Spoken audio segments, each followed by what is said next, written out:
네, 여러분 안녕하세요. 30분이 되어서 시작하겠습니다. 수원시 참여와 소통의 특례민주시민 아카데미를 주관하고 있는 민주주의학교 대표 한신대학교 송주명 교수 인사드립니다. 반갑습니다. 네, 벌써 12월도 둘째 주로 지금 접어들고 있습니다. 대학도 이제는 학기 말로 되어가지고요. 지금 한 학기를 매듭짓기 위해서 대단히 지금 분주한 시기로 접어들었습니다. 저만 해도 이제 조금 지나면 이제 시험도 보고 채점도 해야 되고 그렇습니다. 네, 위드 코로나 더불어서 지금 코로나 상황이 지금 심상치 않죠. 하루 5천 명이 넘는 확진자 수. 예전에는 이런 상황이 올 거라고는 생각 못 했는데요. 이런 상황은 물론 또 오미크론이라는 변이가 이렇게 변이가 확산되는 것도 더욱 우리를 좀 걱정스럽게 만들고 있습니다. 예, 그런가 하면 학생 감염자도 매일 지금 500명대에 접근하고 있어서 걱정입니다. 이 12월이 빨리 지나고 새로운 해에는 이 기나긴 코로나의 고통, 이게 좀 낙이 내렸으면 좋겠습니다. 네, 연말 건강히 잘 지내시면 좋겠습니다. 네, 오늘은 우리 한신대학교가 수탁해서 또 민주주의학교 교수팀이 협력해서 운영하는 수원시 참여와 소통의 특례민주시민 아카데미 그 7번째 강의가 진행됩니다. 벌써 7번째입니다. 다음번 수요일 되면은요, 8반에 우리가 채워서 이번 특례민주시민 아카데미도 마무리가 되게 됩니다. 네, 오늘 강의는요, 지난번에 우리가 민주주의, 또 민주공화국과 시민, 그 다음에 인권, 문화다양성, 또 미디어 문해력, 그리고 기후위기, 뭐 이런 주제들을 쭉 다루었습니다.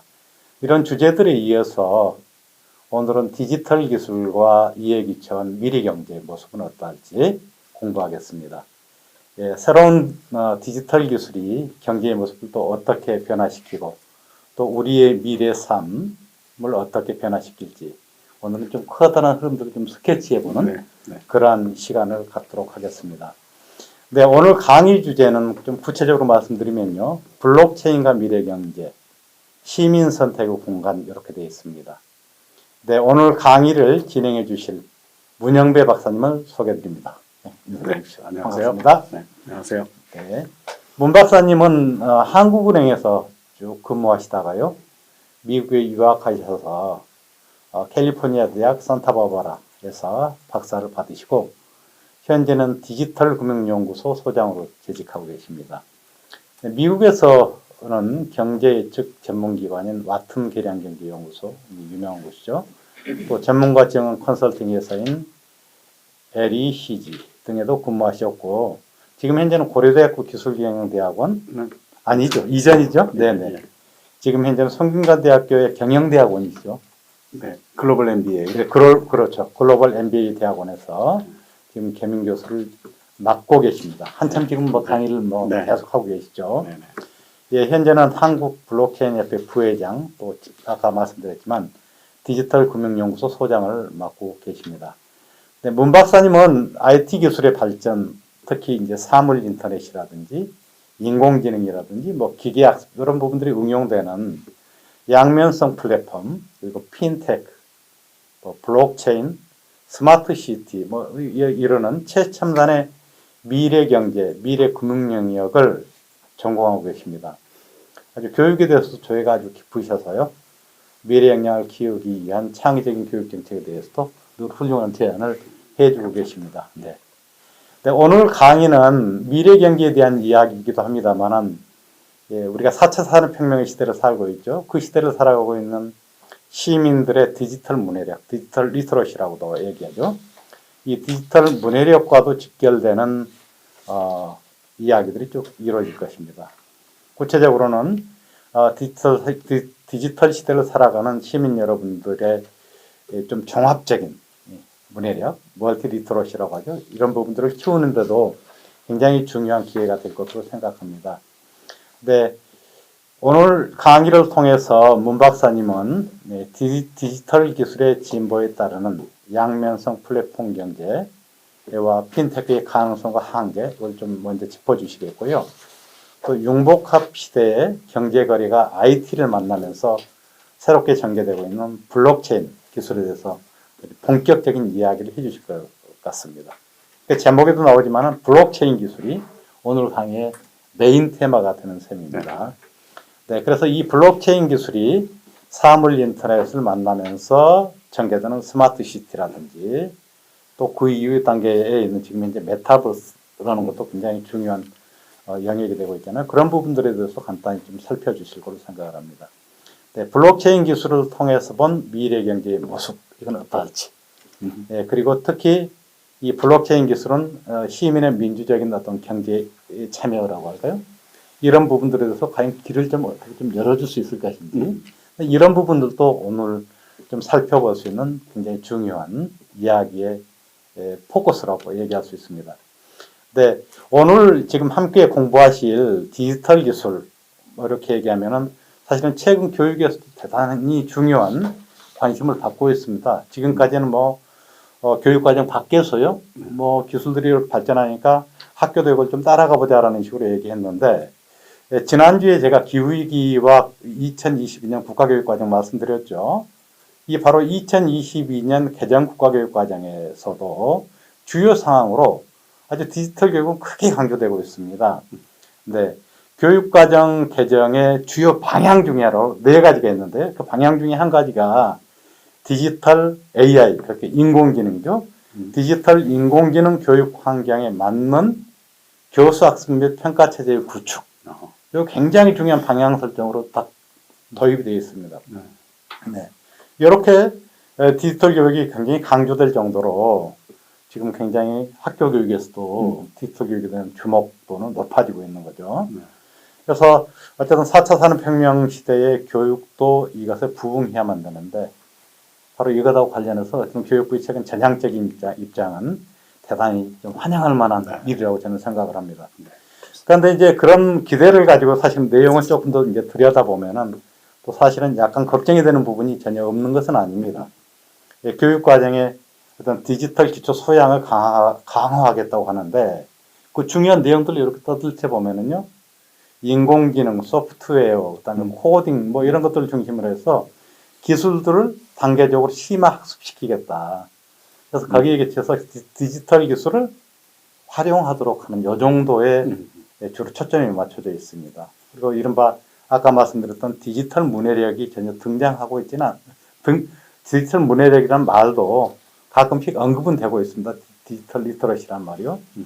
그런데 여전히 아직 디지털 교육이라면은 협소하게 기술을 이렇게 어떻게 아이들한테 넘겨줄 것인지 요게 이제 중심이 되고 있다는 겁니다. 그리고 그것의 연장선상에서 또 한 가지 중요하게 강조되는 것은 교수학습 방법론에서 어떻게 이 디지털 기술을 활용할 것인지 이 정도에 딱 머물고 있습니다. 네.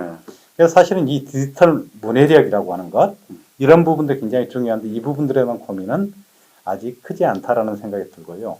그래서 제가 생각하기는 어쨌든 미래의 디지털 기술에 대한 학교 교육은 기술 그 자체를 이해하도록 하는 것 대단히 중요하다. 그런데 거기에 머무를 것이 아니라 어쨌든 디지털 기술에 대한 주체적이고 좀 비판적인 시민 역량이라고 할까요?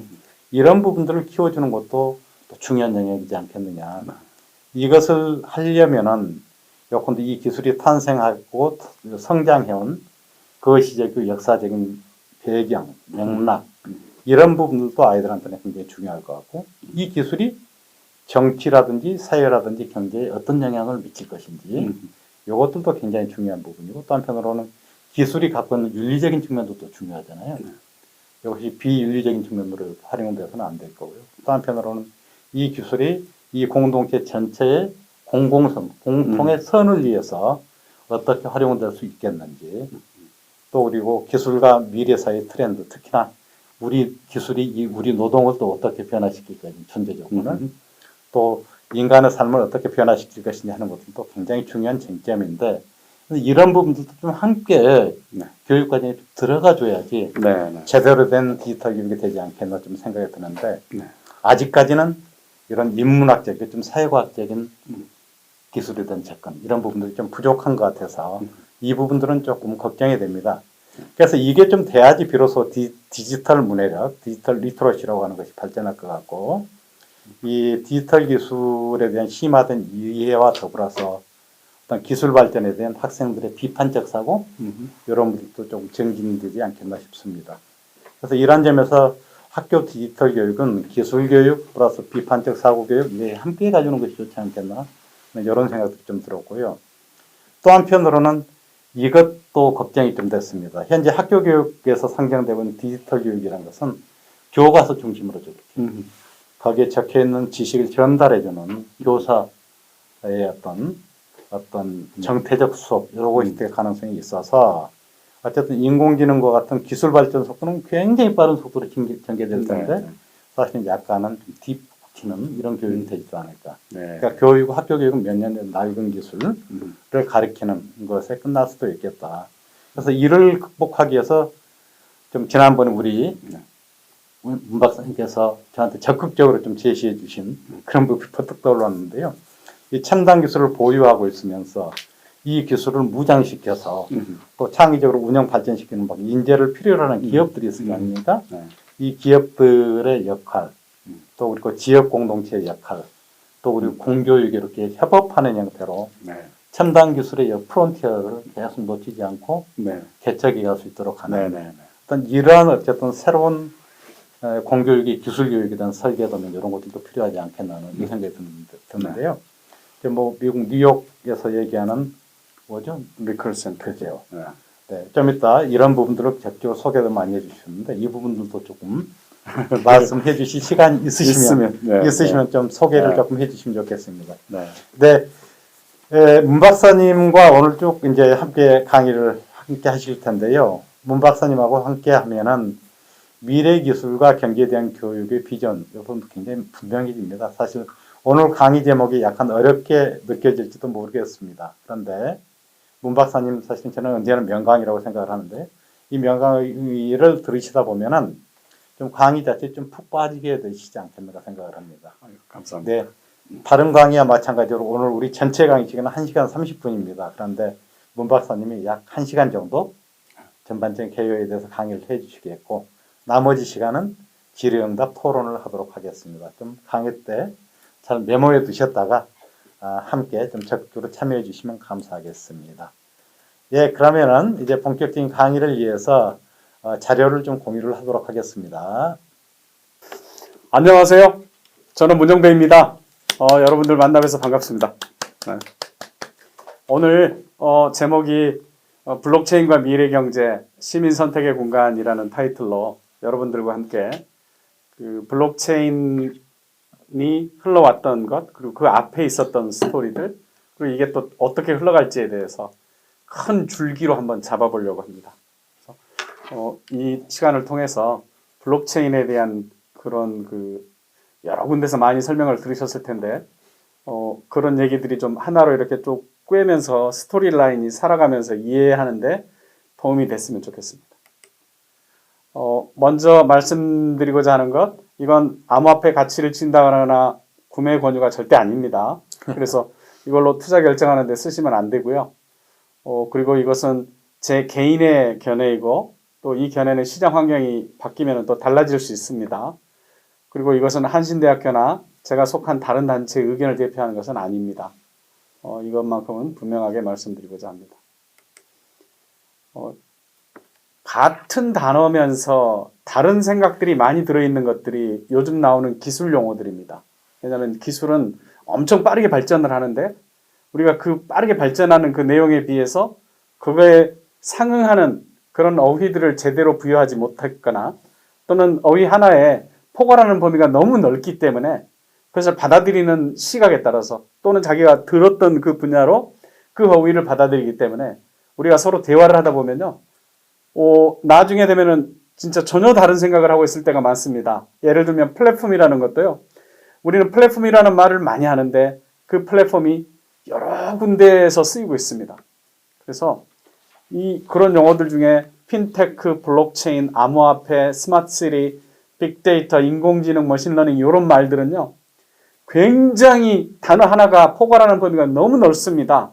핀테크만 하더라도 핀테크를 은행에서 그걸 겪는 사람들은 핀테크, 또 보험에서 말하는 사람들, 또는 그런 정규 금융기관이 아닌 밖에 있는 사람들이 쓰는 것들이 다 말이 다르기 때문에 이런 데서 소통을 하는데 주의하셔야 할 점은 늘 상대방에게 이런 단어를 써서 설명을 할 때는 질문을 잘 하셔야 됩니다. 혹시 이게 무슨 뜻인가요? 라고 질문을 해야 됩니다. 그러면 우리나라 사람들은 되게 어떤 반응이 나오느냐요? 막 화를 냅니다. 뭐야, 지금 당신 보기엔 내가 몰라서 지금 이러는 것 같아? 근데 그게 아니거든요. 서로 경험하는 분야가 다 다르기 때문에 거기서 서로 같은 페이지에서 생산적인 대화를 하려면 늘 내가 말하는 건 이런 거야, 당신이 말하는 건 이런 거야 라고 잘 비교를 하면서 대화를 해야 됩니다. 그걸 막는 방법이 뭐냐면요. 다른 사람들이 그 말을 할 때 내가 다시 코멘트를 하려고 그러면 내가 이런 단어를 쓸 때는 내가 말하는 플랫폼은 이런 말이야 라고 설명을 해버리는 겁니다. 그러면은 소통하는데 훨씬 더 효율적일 수 있습니다. 그 점을 잊지 말아 주십시오. 제가 설명 이제 쭉 드리다 보면 이게 단어 하나 갖고 뜻하는 게 너무너무 많구나 라는 걸 느끼실 수 있을 겁니다. 우리가 지금까지 배워온 산수는요. 1 더하기 1은 2입니다. 그리고 0은 아무리 많이 더해도 0입니다. 그렇죠? 이거 다 학교에서 배우셨잖아요. 그런데요. 혹시 이런 셈법을 보셨나요? 1 더하기 1이 3 또는 3보다 크다? 혹시 이런 거 보신 적 있어요?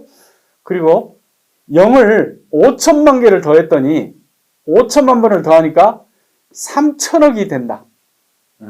이런 셈법. 실제로 이런 것들이 사회에서는 많이 일어나는 현상들입니다. 우리는 학교에서 배웠던 것들이 사회에서 적용되지 않는 일들이 많이 있거든요. 그래서 그런 예를 제가 하나만 들어보겠습니다. 인수합병은요. 우리 늘 듣는 인수합병이 있잖아요. 그 인수합병은 기업가치 예를 들어서 1인 회사하고 기업가치 1인 회사 두 개를 더하면 기업가치가 2가 돼야 맞잖아요. 네. 그런데 그런 인수합병은 안 합니다. 그렇죠. 인수합병을 두 개를 더했더니 그 가치가 3, 4, 5 적어도 3배 이상은 돼야만이 그 인수합병을 하거든요. 또 하나가 우리 교수님 네. 금융거래 기록을 누구에게 혹시 팔아보신 적 있으세요? 없습니다. 아하, 저도요. 제 거 금융거래 기록을요. 제가 길거리에서 다른 분들한테 제 거 사시겠어요? 아마 아무도 관심 없을 겁니다. 어쩌면 교수님은 그러실 수 있겠군요. 워낙 유명인이시니까. 그럴까요? 셀럽들은요. 예를 들어서 뭐 배용준 같은 사람들, 또 뭐 문재인 대통령. 근데 그런 금융거래 기록은 아무래도 그 다른 용도가 있을 테니까. 유명인들의 뭐죠? 사생활이라는 걸 위해서. 근데 우리 같은 대부분의 사람들은 금융거래 기록을 돈을 주고 산다는 건 거의 뭐 아무도 관심 없습니다. 그래서 사실은 그 금융거래 기록은 그 가치가 거의 0입니다. 0입니다. 그 자체로만 보고. 예, 0입니다. 개별적으로. 그런데 말이죠. 그 가치 없는 그 금융거래 기록도요. 우리나라 사람들 5천만 명을 모아놓으면, 즉 0을 5천만 개를 모으면요. 그게 신용정보가 돼서 그러네요. 수천억 원 합니다. 실제로 나이스 평가 정보는 우리 신용정보들을 그렇게 모아가지고 1년에 3천억 원 이상의 매출을 올리고 있습니다. 엄청난 돈을 벌고 있군요. 네. 그 나이스 평가 정보는 데이터를 가지고. 기업 가치가 벌써 1조 원이 넘습니다. 네, 네. 근데 나이스 평가 정보 혼자서만 그러는 게 아니라 코리아 크레딧 뷰로 KCB라고 거기도 또 그런 비슷한 돈을 벌고 있습니다. 이게 우리는 거의 가치를 두지 않았던 금융거래 기록을 그들은 모아서 그렇게 해서 네, 네. 돈 정보를 만들어내는 거죠. 그런데요, 제가 이 대목에서 0에 가까운 5천만 개를 모았더니 3천억이 됐잖아요.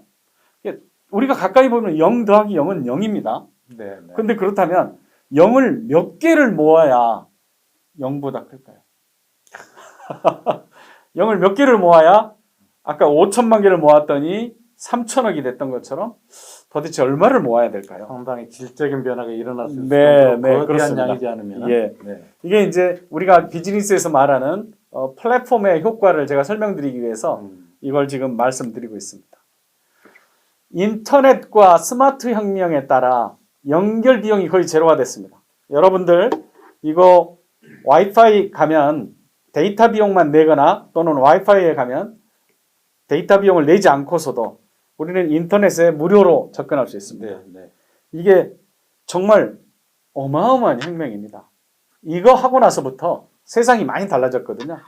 플랫폼을 통한 연결 비용이 급감하면서 플랫폼이 많은 것들의 효율성을 더 더해주기 시작했습니다. 그래서 연결에 대한 비용이 너무 커서 옛날에는 생각도 하지 못했던 일들이 네네. 지금은 엄청나게 다른 분야에서 더 중요하게 된 내용들이 많이 생긴 겁니다. 그렇죠. 그 사례들을 제가 한번 예를 들어 보도록 하겠습니다.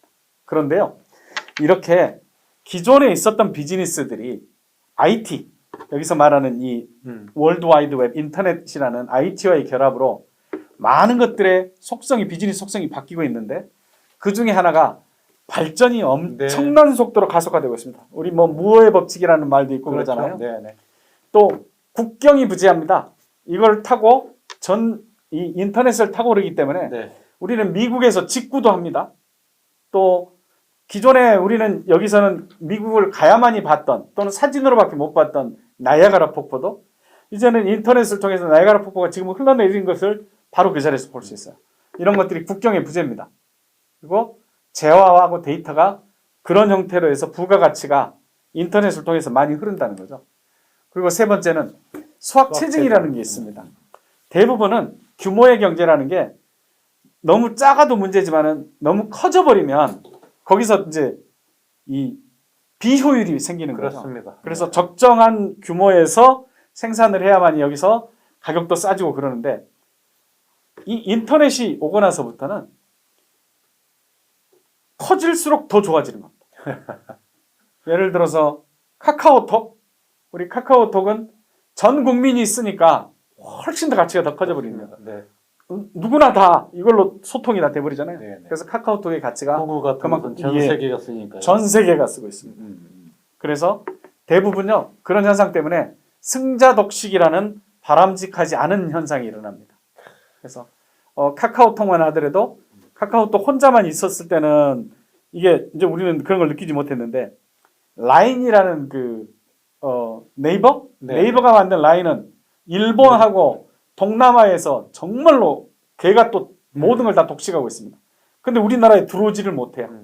이게 지금 생겨나는 그런 승자 독식이라는 그러네요. 현상이 바로 그런 겁니다.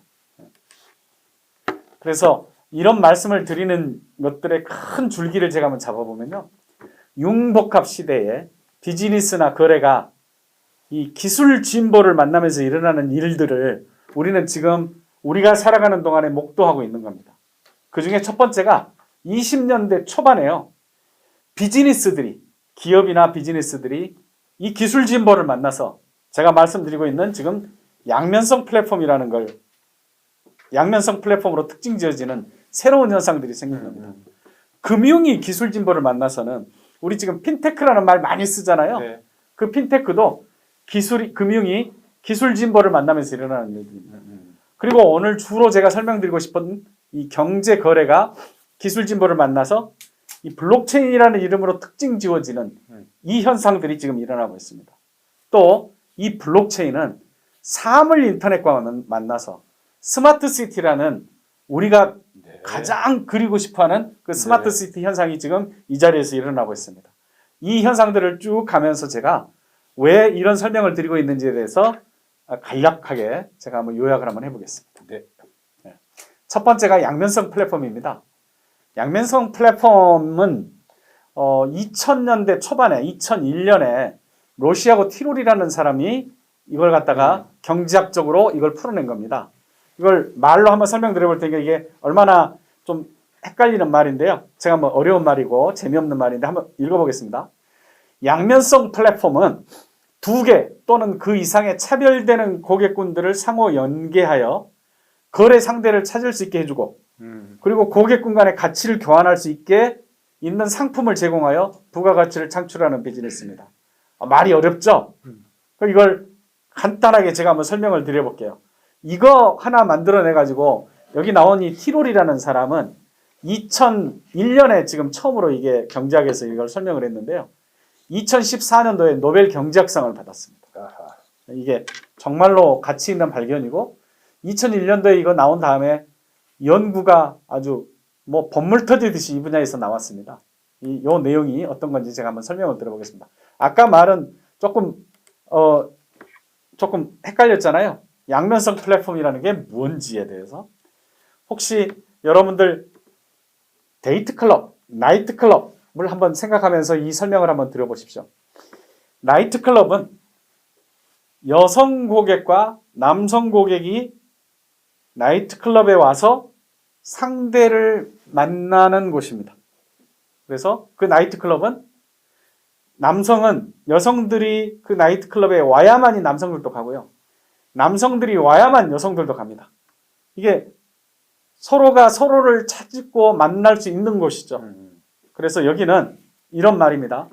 서로 다른 고객군들이, 즉 남성과 여성들이 플랫폼 선택 과정에서, 나이트 클럽을 선택하는 과정에서 상대 고객군, 남성이면 여성이, 여성이면 남성이 그 나이트 클럽, 플랫폼에 대한 선호도가 높을수록 거기를 많이 가면 나도 거기를 가는 거예요.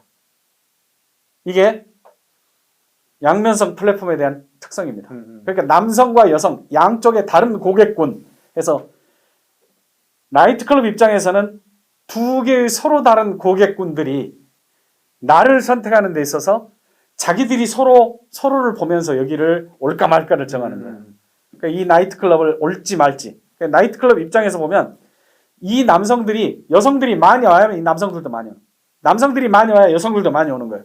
서로 닭이 먼저냐 달걀이 먼저냐인데 서로가 서로를 보면서 오는 거죠.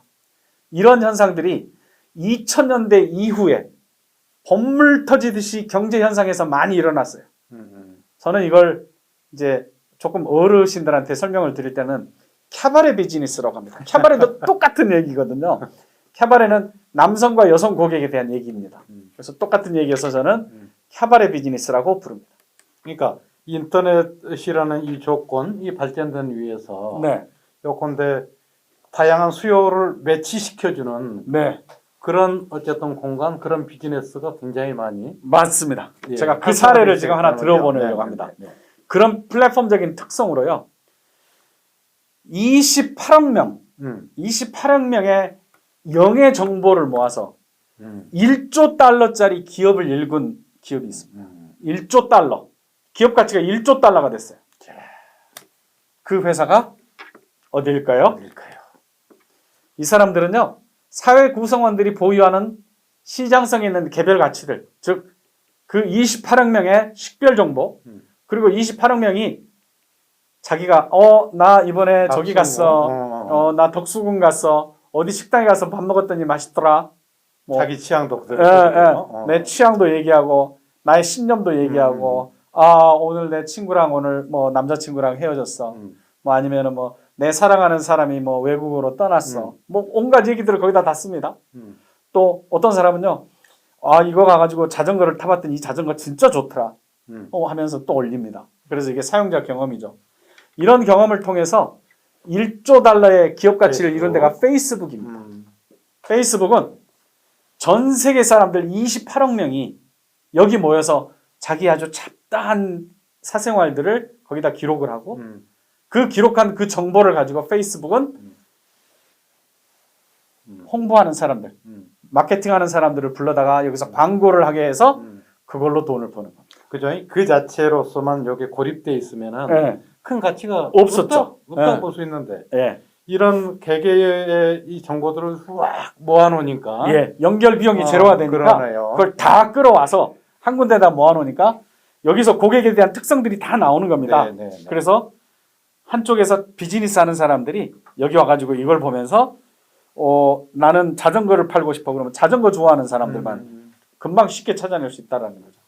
그래서 페이스북은 물건을 팔려고 하는 선전하려고 하는 사람과 그다음에 그 페이스북에서 신상에 관해서 정보를 적는 사람들 또 그 안에서 또 서로가 서로를 찾고자 하는 사람들, 이 사람들을 연결을 해주면서 이 자체로 기업 가치가 되는 거죠. 이게 우리는 아까 나이스 평가 정보가 3천억 원을 번다고 했는데 그리고 기업 가치가 뭐 1조 원이 넘는데 여기는 달러로 그러네요. 1조 달러가 넘습니다. 예. 그래서 제가 이걸 그림을 한번 그려본 건데요. 이게 어떤 기업이 도달할 수 있는 이 기업 가치가 이만큼입니다. 또 다른 기업이 녹색으로 또 기업 가치가 이만큼인데 수익을 남깁니다. 또 다른 기업도 이만큼 남깁니다. 그런데 이들 세 개를 서로 연결하면 어떤 일이 생기냐면은 예를 들면은 사람들은 자기가 좋아하는 상품을 찾기 위해서 시간을 많이 들여야 됩니다. 그런데 물건을 파는 사람들은 고객을 못 찾아서 자기 원하는 상품을 자기 회사 제품을 찾는 사람이 누군지를 몰라가지고 광고비를 엉뚱한 데다가 많이 씁니다. 네, 네. 막 그냥 무작정 쏟아내는 거죠. 텔레비전 광고에다. 그런데 인터넷에서는 그 사람들이 그런 걸 찾는다라는 게 검색을 통해서 네. 다 자기 의사 표시를 해주는 겁니다. 그러니까 그 비용을 굉장히 절약하는 그렇죠. 거죠. 네, 네. 인터넷을 하는 사람들도 내가 뭘 예를 들어서 자전거를 좋아하는데 어떤 자전거가 좋은지를 일일이 다니면서 찾아야 되는데 네, 네. 인터넷에서 바로 연결이 되니까 내 시간적인 낭비를 들이지 않고도 좋은 제품이 어떤 건지 또 다른 사람들이 사용해 본 경험을 올림으로 해서 내가 그걸 갖다가 찾아다니면서 일일이 하는 비용을 많이 네, 줄일 수 네, 있다는 네, 거예요. 네. 그래서 이 플랫폼은요, 그들이 가지고 있는 그런 비용들을 줄이도록 정보가 서로 모아지도록 해서 여기 지금 빨간 걸로 보는 것처럼 기존의 이 세 개의 기업과 이해 당사자들이 이루는 수익이 이거밖에 안 됐었는데 네. 플랫폼이 이렇게 큰 저 세 수익을 개를 하나 공간 속에 모아주면서 네. 새로운 가치를 만들어내는 그렇죠. 거죠. 그러다 보니까 어떤 일까지 일어나냐면요, 이 기업들한테 이득을 더 많이 주는 겁니다. 아하하. 여기서 자기가 이렇게 빨간 걸로 큰 걸 만들었기 때문에 이윤이나 영양 구조를 예, 더 커져버리는 거죠. 네, 네. 더 많이 나눠주는 거예요. 더 돈을 더 많이 벌게 해주는 거죠. 네. 그러다 보니까 이 플랫폼에 참여하는 기업들이 자기가 혼자서 할 때는 여기 밑에 요거밖에 안 되는데 밑에 거. 이 플랫폼에 오니까 이득이 더 많이 생기는 거예요. 네, 네. 그러니까 안 오겠어요? 그러니까 플랫폼 만든 사람도 이득이고 네. 플랫폼 안에 와서 들어온 비즈니스 기업들도 하는 사람도 커지는 좋기 거고. 때문에. 그래서 플랫폼 참여 기업들에게 자발적으로 참여할 수 있는 인센티브를 제공해 주는 겁니다. 네, 네. 그래서 플랫폼은 한 번 들어오기 시작하면 거기서 더 많은 걸 이루어지는 거죠. 그렇죠. 아하. 알리바바가 광군제 광클릭하고 난리가 나잖아요. 네, 네. 일단 알리바바에 입점을 하게 되면 어마어마하게 팔 수 있는 겁니다. 그러니까 서로 들어오려고 더 많은 내가 피를 내고도 그 안에 들어오려고 하고 또 거기 이용하는 사람들은 거기 오면 더 싼 제품을 더 많이 얻을 수 있기 때문에 그렇죠. 거기 더 많이 들어오고 그러다 보니까 아까 말씀드렸던 쏠림 현상들이 일어나는 거죠. 그래서 조금 덜 바람직한 걸로 말하자면 과독점 현상이 쏠림 현상이 일어나는 거예요. 이게 이제 플랫폼입니다. 그러다 보니까 심지어는요, 구글 같은 경우에 구글은 자기네가 구글 플레이에서 우리가 앱을 다운받잖아요. 우리 구글 플레이에서 다운받잖아요. 그러면은 구글 플레이에서 다운받은 앱으로 게임 같은 걸 할 경우에 네. 그럼 게임 하면서 우리가 거기다 돈을 내잖아요. 그러면은 구글이 그거에 대해서 30%를 뜯어가겠다. 아이고야. 이랬다가 지금 우리나라에서 법으로 이거 막고 난리가 났죠. 근데 실제로는 전 세계적으로 맥, 애플, 네. 애플사는 실제로 30%씩 지금 뜯고 있습니다. 구글도 구글도 그래서 자기네도 30% 뜯겠다 했더니 우리나라에서 이제 법으로 막은 거예요. 예, 이제 못하게 하려고 지금 막고 있죠. 그랬더니 이제 다른 나라들이 우리나라 지금 사례를 스터디하고 있어요. 다른 나라는 잘 못하잖아요. 예, 지금까지 못했죠. 그런 독과점에 대해서 네. 정부라고 할지라도 견제가 쉽지 않았다. 네네네. 그리고 뭐 로비를 워낙 세게 하니까. 그러니까. 그랬다가 이제 우리나라에서 처음으로 이걸 해가지고 여기서 지금 세상이 이제 많이 달라지고 있습니다. 네. 근데 그럼에도 불구하고 애플 같은 경우에 말이죠. 애플은 1976년도에 설립이 됐었는데 2018년도 8월 달에요. 8월 2일에 이 회사가 1조 달러 시총에 도달했어요. 1조 달러. 42년 만에. 근데 더 놀라운 건요. 이 1조 달러가 시장과 시총 가치가 2조로 2배 되는 데는 2년밖에 안 걸렸어요. 그러네요. 네. 그야말로 발전의 가속성. 예. 그렇죠? 예, 그렇습니다. 아까 말씀드렸던 그거네요. 예, 네, 예. 네. 또 아마존이라는 그 헌책방 거기가 같은 8월 달에 8월 20 며칠인가요? 그때 여기도 1조 달러에 돌파를 했어요. 아하. 뭐 이 1조가 뭐 1조, 2조 뭐 우리 팀 나눌 때 뭐 A팀, B팀 하는 1조, 2조 아닙니다. 마이크로소프트도 2019년 4월 25일에 1조 달러에 도달했어요. 아하. 제가 이거 한번 찾아봤었어요. 8월 22일자에 제가 시장 가치를 따져봤더니 애플 2.4조 달러, 마이크로소프트 2.2조 달러, 음. 구글 1.8조, 아마존이 1.6조, 페이스북 1조 해서 5개만 더하면 이게 야, 글로벌에서 탑 그러네요. 5입니다. 근데 걔네들이 합하면 9조 달러입니다. 혹시 9조 달러가 여러분들 얼마나 큰지 아세요? 상상해 보셨나요? 이게요. 2018년도에 전 세계 우리 국민 총생산 얘기잖아요. 국민 총생산. 국민 총생산을 가장 큰 나라부터 이렇게 줄을 세워놨더니 미국이 20.6조 달러, 중국이 13.4조 달러, 일본이 5.2조 달러에서 5개 우리 더하면 그게 9조 달러였잖아요. 네네. 5개 회사의 시총이 GNP, 이것은 물론 국민 총생산은 부가가치이긴 하지만 규모가 얼마나 큰지를 보여드리려고요. 네네. 저 두 나라가 그 5개를 합해놓은 시총보다 크고 나머지는 다 작습니다. 네네. 심지어 우리나라는 1.6조 달러예요. 1.7조 달러? 1.7조 달러 해가지고 아까 보시면 이전으로 한번 가볼까요? 이겼네. 예. 가보면 애플, 아마존하고 마이크로소프트, 구글은 이 세 개는 우리나라보다 크네요. 더 큽니다. 이렇게 엄청납니다. 기업 하나가요. 이 정도로 큰 돈이 1조 달러입니다. 그래서 거의 그러니까 5개 회사가 미국 GNP의 거의 절반 가까이. 절반 가까이를 해버려. 네. 어마어마한 거죠. 어마어마한 거죠. 너무한 것 같습니다. 그러니까 이 쏠림 현상이 그러니까 이게 플랫폼이 갖고 있는 게 승자 독식이라는 게 이렇게 커진다는 겁니다. 그래서 완전히 글로벌 기업의 지배력을 또 의미하는 거잖아요. 그래서 우리가 생각했을 때 사고하는 그 접근하는 방법을 바꿔야 됩니다. 그러니까 과거에는 늘 어떤 게 있냐면요. 내가 좋은 제품을 만들어서 또는 좋은 서비스를 만들어 가지고 고객에다가 제공을 해서 그 대가를 받는 거예요. 그게 생산적 사고입니다. 내가 고객에게 만족을 파는 거예요. 그게 생산적 사고였다면 플랫폼적 사고는요. 내가 만들어 놓은 마당에서 그런 사람들이 와서 물건을 사고 팔게 해주는 거예요. 마음껏 돈을 벌 수 있는 그라운드를 예. 열거나. 아까 보셨죠? 그 안에서 오니까 더 많이 팔 수 있도록 해주는 거죠. 그러니까 과거에는 뭐 슈퍼맨, 뽀빠이, 뭐 원더우먼 이런 사람들이 능력자였어요.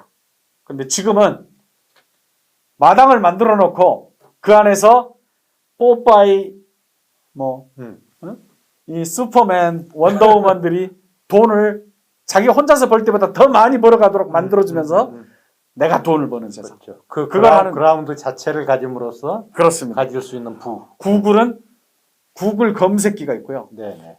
구글 플레이도 따로 있고 다 다릅니다. 뭐 어마어마한 일들이 일어나고 있어요. 그렇죠. 예. 그래서 이런 플랫폼적인 사고를 우리도 우리 비즈니스에다가 장착할 수 있도록 우리 생각을 갖다가 바꿀 필요가 있다. 네. 그래서 여기서는 안타깝게도 양면성 플랫폼적 비즈니스 기반 경제 시스템은요. 비즈니스 독과점화 현상을 초래해서 경제적 격차를 늘리는 쪽으로 작동을 해요. 그래서 이게 이제 참 안타까운 얘기입니다. 두 번째가 이제 금융이 이 기술 진보를 만나서 일어나는 핀테크에 대해서 말씀드리겠습니다. 핀테크는 기술 접목을 통해 기존의 금융 서비스를 혁신합니다. 여러분들 지금 이제는 은행 가는 대신에 여기서 지금 송금 다 하시죠? 거의 대부분 이걸로 하시죠? 이게 기존에 없었던 일들이 2000년대 중반부터 이 안에 기술이 은행과 결합을 해서 일어난 일들입니다. 그때만 하더라도 기술이 이 금융과 접합이 된 거예요. 그래서 파이낸스에 테크가 결합이 해서 핀테크입니다. 파이낸스하고 테크가 합해져서 핀테크예요. 그때는 파이낸스가 금융의 기법들이 서비스가 좋아지니까 이제는 이걸로 주식 거래도 하고 은행 송금도 하고 다 했었는데 근데 이제 그러다 보니까 어떤 일이 일어났냐면요. 기술들이 우리가 만약에 금융을 장착하면 어떻게 되는 거지? 우리가 또 정부에서도 은행들을 좀 뭔가 좀 경각심을 일으키려고 이 카카오에다가요. 니네가 은행 한번 해봐. 은행 해가지고 좀 금융산업을 좀 한번 혁신 좀 해봐. 바람 좀 일으켜봐. 그래서 독점적인 양면성 플랫폼에다가 한번. 네. 그래서 이제 그걸 이제 금융에서 기존에서는 이걸로 니네들이 다니면서 미꾸라지 판에다가 매기 풀어놓으면 막 활력이 생기는 것처럼 매기 효과를 우리가 한번 누려보자. 노려보자 해서 넣었는데 웬걸 이게 말이죠. 3년 만에 난리가 났어요. 그러니까요. 카카오뱅크가요. 상장을 하는 날 그날이 올해 8월 6일이었습니다. 근데 그 8월 6일 날 상장을 했는데 시총이 33조 시가총액이 첫날 그래가지고 우리나라 전체 주식 전 종목 중에서 11등을 해버린 거예요. 네, 네. 기존의 금융 쪽에서 가장 컸던 데가 네. KB금융그룹입니다. 그러네요. 그 KB금융그룹이 21.7조 원이었어요 그날. 아하. 근데 KB금융그룹은 KB국민은행, KB국민카드 뭐 온갖 것들이 다 있잖아요. 그렇죠. 그것들을 다 모아놓은 게 21.7조 원인데 그것으로 확 여기는 10조를 넘어서 카카오뱅크 혼자 12조. 33조. 세상에 이런 일이 일어나 버려요. 위력적이네요. 그 다음에 또 2달 있다가 그랬나요? 한 달 있다가 그랬나요? 카카오페이. 네. 그게 또 상장을 했는데 그 카카오페이가 뭐 신한페이, 뭐 무슨 뭐 삼성페이 이런 거는 이거밖에 안 되는 겁니다. 네, 네. 근데 그것만으로도 이 KB금융그룹 저 시총을 넘어서 버렸어요. 그래요? 응. 우와. 이런 일들이 결국 우리가 몰랐던 것이 뭐였냐? 기존에 있었던 금융은 금융 자체만으로 오케이였는데 이게 플랫폼이라는 놈, 그죠. 이 어마어마한 사용자를 가진 플랫폼이 금융을 장착해 이 버리니까 그라운드 위에서 금융을 막 하니까 규모가 달라져 버린 거죠. 이건 뭐 차원이 달라져 버린 문제예요. 그러니까 기존의 금융기관이 IT 기법을 활용하는 것하고는 비교가 안 될 정도. 안 될 정도로 플랫폼이 금융을 붙여버리니까 그러니까. 아주 뭐 엄청난 일들이 일어나고 네. 실제로 전 세계에서 가장 큰 은행이요 알리바바입니다. 전 세계에서 가장 큰 은행이 알리바바입니다. 알리바바가 그 안에 우리는 이커머스라고 알고 있는데 그 알리바바 안에 우리나라 금융그룹이 갖고 있는 모든 금융 라이센스를 다 가지고 있습니다. 그걸 모아서 상장하려고 했던 게 엔트그룹이었어요. 그 상장을 며칠 앞두고 마윈이 중국은 금융이 너무 규제가 심해요 해가지고 철퇴를 놔서 그 엔트그룹이 상장을 결국은 못하고 말았지만 네. 그럼에도 불구하고 전 세계적으로 가장 많은 사용자를 가진 10억도 넘을 겁니다. 10억 명도 넘는 사람들이 이걸로 알리페이로 쓰고 있는 거예요. 그러네. 네. 가장 큰 은행입니다. 알리바바가 금융 기능을 장착하게 되니까. 네, 맞습니다. 어마어마합니다. 이걸 아까 핀테크라고 말씀하셨잖아요. 예. 이것을 거꾸로 그래서 감사합니다. 그래서 보통은 이제 파이낸스가 테크를 연결해서 핀테크라고 그러는데요. 요즘에 그것과는 반대로 테크놀로지로 활용한 건데 네. 거꾸로. 테크놀로지가 파이낸스를 갖다 장착했다고 해서 거꾸로 테크핀이라고도 부릅니다. 그 테크핀이 훨씬 더 막강한 힘을 갖고 위력적이네요. 맞습니다. 네, 맞습니다. 감사합니다. 네. 그러면 이번에는 우리가 말하는 돈 있잖아요. 양면석 플랫폼에 대해서 제가 설명을 드렸어요. 핀테크도 테크핀도 설명을 드렸는데 그러면 돈도 양면석 플랫폼적 특성이 있을까요? 돈은 쓰는 사람과 받으려는 사람. 그러니까 쓰는 사람과 받으려는 사람들이 쓰는 사람이 많아야지 그걸 받으려고 하고요. 받으려는 사람이 많아야 쓸 사람도 있습니다. 우리나라 이 돈만 가지고 이건 우리나라 돈입니다. 이건 법으로 강제돼 있어요. 이건 쓰는 사람이 한 사람이어도 우리나라 사람들이 다 받아줘야 됩니다. 또 빵빵한 한국은행이 네. 보장하는. 또 이건 그래서 법적으로 그렇게 돼 있기 때문에 이걸 법정화폐라고 합니다. 법정화폐인데 이것도 사실은 플랫폼적인 특성이 있어요. 네. 제가 이걸 한번 다른 예를 한번 들어보려고 합니다. 현금으로 우리가 결제를 하려고 하면 이건 무조건 받아야 돼요. 화폐 통용력이 이런 겁니다. 그런데요. 이것은 짐바브웨 달러입니다. 혹시 여러분들 짐바브웨 달러 보셨나요? 이게 100조 달러짜리입니다. 100조 달러짜리. 이 100조 달러를 사람들이 지갑에다 넣어갖고 다니는 사람들이 있어요. 저 100조 달러면 어느 정도 가치가 있을까요, 우리나라? 아니, 그 나라에서요. 네. 100조 달러짜리 저 지폐를 가지고 그 우리 여기 화장실에 쓰는 화장지 있잖아요. 네. 요렇게 이거라면 요거 네. 통 네. 여러 롤이 들어있는 거 그거 10개를 살 수 있는 얼마나 돈 가치가 없는지 알겠죠. 네. 그런데 이 짐바브웨 달러도 법정화폐입니다. 그 나라에서는 화폐예요. 혹시 이 짐바브웨 달러를 우리나라에서 쓸 수 있을까요? 받으실래요? 시민 여러분이 받으실 수 있는 혹시 여러분들은 짐바브웨 달러로 결제를 하면 그거 받으시겠어요? 안 받으신다. 예. 왜냐면 이 돈을 받는 것은 어떤 거냐면은 내가 이걸로 돌아서서 나도 쓸 수 있어야 됩니다. 근데 이건 돈인지 아닌지도 모르잖아요. 법정화폐는 맞아요. 법정화폐는 맞는데 어디 가서 이걸 어떻게 써요? 그렇잖아요. 예. 달러는 받으시겠어요? 달러? 달러는 가서 받아가지고 은행에서 환전하면 되잖아요. 그죠? 김금미 선생님. 네, 감사합니다. 예, 달러는 받죠. 이거 왜냐하면 은행 가서 환전하면 되니까. 그래서 이것도 모르는 사람은 안 받지만 실제로는 받는 거죠. 혹시 그러면 비트코인으로 결제하면 그건 받으시겠어요? 받아요? 받으신대.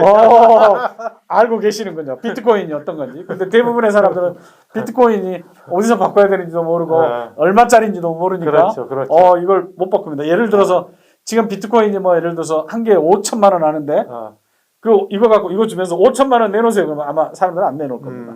예? 이게 이제 그런 문제가 있는 거죠.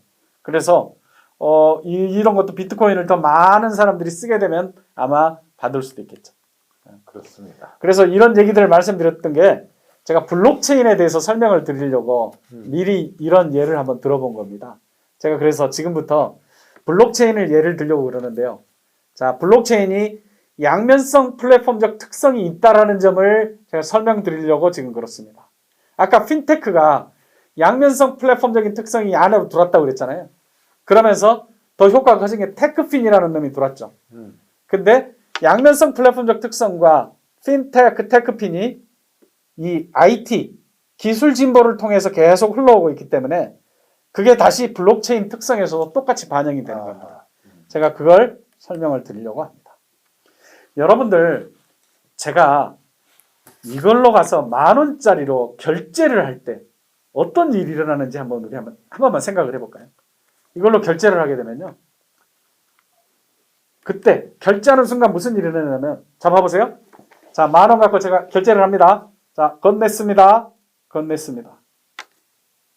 제 손에서 떠나버렸어요. 이게 제 돈이에요, 이제? 아닙니다. 저는 10,000원짜리 물건을 건네받고 제가 10,000원을 건넸습니다. 이 돈은 제 손을 떠나버리면 상대방에게 완전하게 이전이 돼버리는 거예요. 네.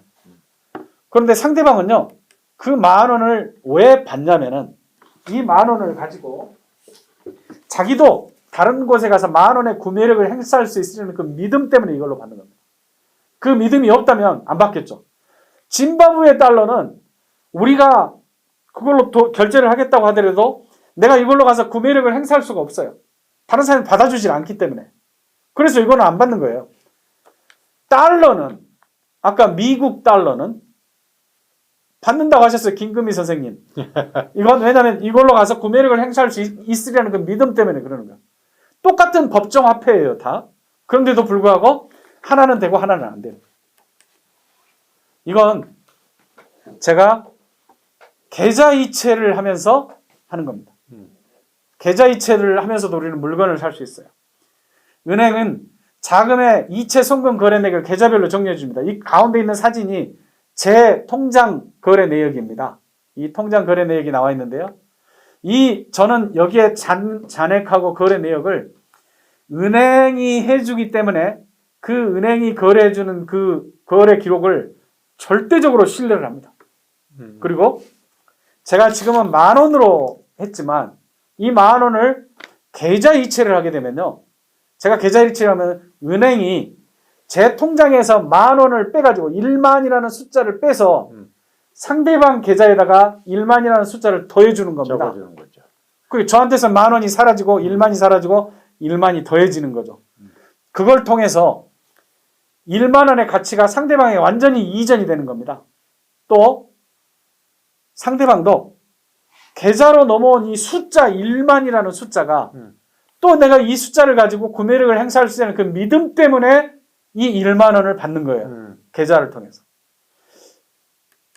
제가 지금 그러면 숫자니까요. 이게 제 지금 명함입니다. 제 블록체인 협회 제가 명함인데 이 명함에다 제가 5만 원 하고 썼어요. 이거 제가 돈 내면 이거 받으시겠어요? 김금희 선생님이 아까 답하셨으니까 안 받아요. 왜 안 받았냐면 뭐 제가 이제 마이크를 끊으셨으니까 제가 대신 답해 드릴게요. 우리끼리는 설사 받을 수도 있을지 몰라도 이걸로 돌아서서 구매력을 행사할 수 있다는 그 믿음이 없는 거죠. 다른 사람이 이걸 갖고 어떻게 5만 원 하고 썼는데 그거 받아주겠어요. 이건 그런 구매력을 행사할 수 있는 그 믿음이 없는 거죠. 그래서 안 받아요. 제가 지금 말씀드리고 있는 게 어떤 거냐면요. 우리가 경제 거래를 하는 데 있어서 지금까지 거래에 신뢰를 제공해주는 그 중개인에 대해서 지금 설명을 드리고 있어요. 제가 거래 중개와 중개인에 대해서 경제 거래와 중개인에 대해서 한번 설명을 드려볼게요. 지금까지 제가 예를 들었던 게 화폐입니다. 이 화폐는 경제 거래 시에 가치를 상대방에게 완전하게 이전을 해줍니다. 제가 손 떠버리면 내게 아닌 거죠. 또 은행은 내 계좌에서 거래 금액만큼 상대방에게 가치를 완전하게 이전을 해줍니다. 은행이 해주는 거죠. 제 명함에다 써가지고 한 건 의미가 없었어요. 그래서 화폐나 은행이 하는 이런 역할을 거래 신뢰를 확보해주는 중개인이라고 그러는데요. 중개인이 예, 중개인. 중요하군요. 네. 그래서 상대방에 대한 신뢰는 필요 없어요. 그런 신뢰가 없이도 경제 거래가 가능하도록 거래 신뢰를 제공해 주는 거예요. 제가 이 10,000원으로 물건을 사려고 건넬 때 상대방은 제 얼굴을 보는 게 아니라 이 돈을 봅니다. 이 돈 진짜야 가짜야. 이것만 봐요. 저하고는 상관없어요. 은행에서 계좌 이체를 해줄 때는 거기서 돈이 1만이라는 숫자가 넘어올 때 그 사람들은 저를 보는 게 아니라 은행이 통장을 통해서 이 1만이라는 숫자가 왔냐 안 왔냐만 따지는 겁니다. 그것만 있으면 되는 거예요. 그래서 상대방에 대한 신뢰 없이도 경제 거래가 가능하도록 거래 신뢰를 제공하는 거다.